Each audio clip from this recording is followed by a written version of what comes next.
Tontolon'ny fampianarana ambony kosa indray natanteraka hetsika iray varavarana misokatra na ny Porto Verte manomboka rahampitso ary tsy farana ratsy amin'ny Asabotsy avy izao ny etsy amin'ny école normale Befoloana afantarany maro azy. Maro ny fandaharam-potoana ho tazana mandritra ireo fotoana natanterahana izany varavarana misokatra izany. Sara Stefana Rizafy-Madimby. Aharitra 2 andro ny varavarana misokatra izay ho totosaina etsy amin'ny ONS Befoloa manomboka rahampitso ka isan'ny vohitra manokana amin'izany ny fampahafantarana ireo karazana lalam-piofanana misy eny anivon'ity Université Mpanjakana ity. Anisan'ny resahina manokana ihany koa ny momba ny fampiarana ny rafitra LMD izay efa ho atomboky ny Université ONS manomboka ny taom-pianarana vaovao 13 sy 14 izao.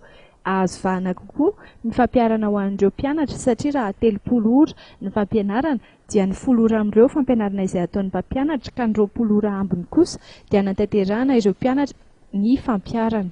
Moa niavaka tamin'ity taona ity satria hiditra amin'ny rafitra LMD zany ny ONS amin'ity taom-pianarana vaovao ity ka isy ny concours izay atao amin'ny 9 sy 9 janoary 2024 dia ny fisoratana lalana zany efa manomboka izao io ka hatramin'ny 30 desambra amin'ny farany taona.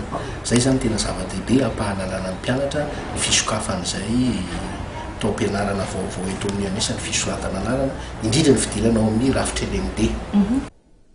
Ahitana lalam-piofanana miisa 4 ny eny amin'ny ONS, misy ohatra ny fampianarana ny momba ny terim-pirenena sy ny filozofia, ny fampianarana momba ny taranja siantifika, taranja tajefia ary koa ny taranja fanatanjahantena.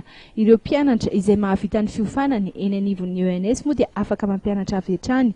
Ny isan'ny tombony ho an'ireo mpianatra indrindra fa ireo izay tafiditra amin'ny rafitra LMD dia mitovy lanja amin'ny any ivelany diploma izay azon'izy ireo ka afaka manohy fianarana tsy mila mamery taona raha mikasa ny hanao izany any ivelany.